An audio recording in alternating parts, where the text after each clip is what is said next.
Disclaimer: this work is fiction. It may contain depictions modeled after real people, nations, organizations, and events, but these are narrative devices and creative elements and do not represent actual facts, plans, or intentions. This work does not support or encourage any specific political stance or acts of violence, and is a creative work based on a fictional scenario. Echoes of Steel, Zero Sum, Complete Edition. Chapter 1. The Cold Calculus of Jerusalem. March 14, 2026. The map of the Middle East was about to be rewritten forever. In Jerusalem's underground command center, the Bor, Benjamin Netanyahu stared with cold eyes at the heat signatures across Iran displayed on the monitors. The American Operation Epic Fury was insufficient for him. Trump is rushing a deal. He isn't trying to destroy Iran, he's trying to create his own pro-American regime. But the mindset of a merchant who desires control will never end this threat. The Mossad director standing next to him lowered his voice. If we martyr Trump and that overly clever youngster Vance at the same time, America's limiters will come off. Netanyahu traced his fingertip over the encrypted tablet placed on his desk. Displayed on it were the infiltration route of Iranian operatives into Mar-a-Lago, Florida, and a perfectly forged communication protocol. A sweet illusion like control will only turn the blade against the next generation.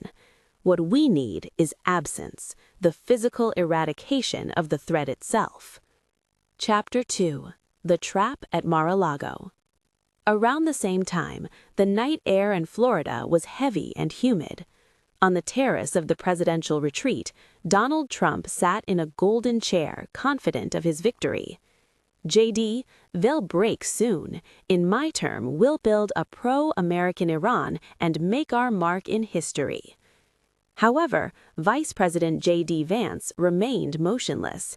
His gaze was fixed on the Allied Technological Support Team guarding the perimeter. Mr. President, it sounds too good to be true. The evidence of an assassination squad provided by Mossad is too perfect. It's as if they're begging us to believe them. This is a trap. Please cancel tonight's speech. As Trump annoyingly opened his mouth, a high-frequency sound pierced the night sky. Drones! Confirmed Iranian shots! Along with the Secret Service agent's shout, the estate was engulfed in flames. However, what exploded in midair was an electronic warfare pod for communication jamming. Vance tried to push the president indoors, but blocking their way were the men of the support team. Their muzzles were not aimed at the drones in the sky, but at the chests of Trump and Vance.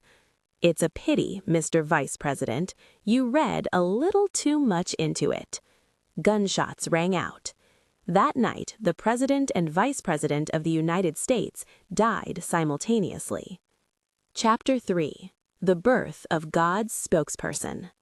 March 15, 2026.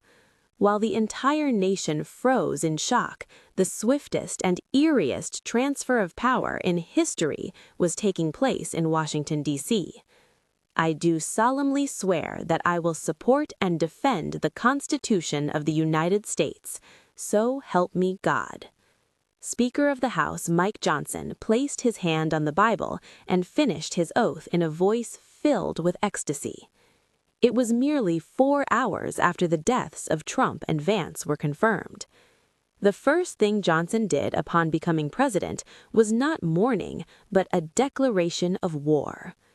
Donald believed this could be resolved with a deal, but he was naive. You cannot make a deal with the devil. The devil must simply be destroyed. Over the monitor, Netanyahu warped his mouth into a satisfied smile. The creation process of establishing a pro-American regime vanished, and only destruction in the name of a crusade was written into Johnson's dictionary. Chapter 4. The Devil's Deepfake.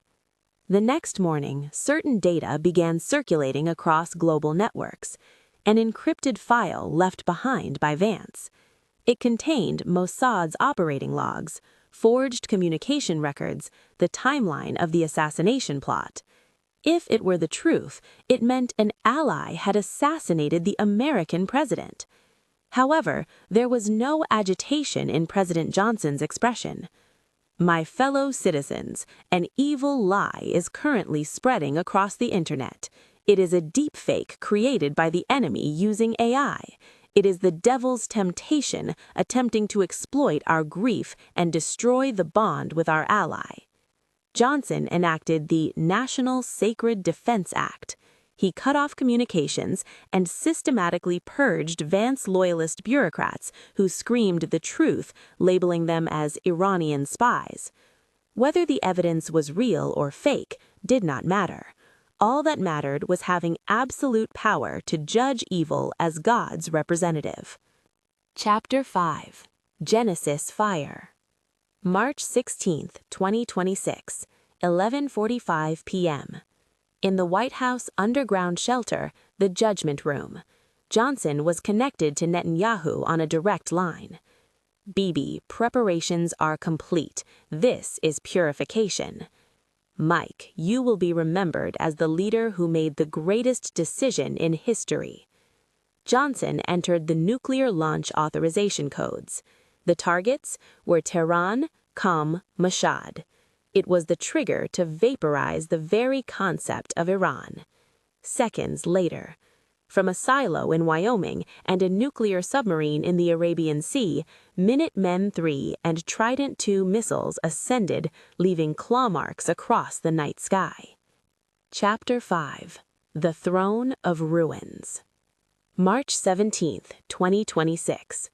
The land where the Persian civilization once flourished was erased from the map in an instant. The history America had repeated until now of occupy, attempt to establish a pro-American regime, and fail, came to a complete end here. Because Johnson and Netanyahu chose not domination, but the erasure of the target itself. There were no soldiers raising the stars and stripes in the ashes of Tehran. There were no democratic elections, nor McDonald's signs. All that existed there was the cold sound of death ticking from a Geiger counter. In the Oval Office, Johnson gazed at the dawn outside his window. He was filled with the conviction that he had destroyed evil. Meanwhile, in Jerusalem, Netanyahu stared at the black void in the satellite photos and quietly sipped his wine. America succeeded in destroying the country, and Israel succeeded in erasing the threat. No one had ever needed a pro-American regime from the very beginning.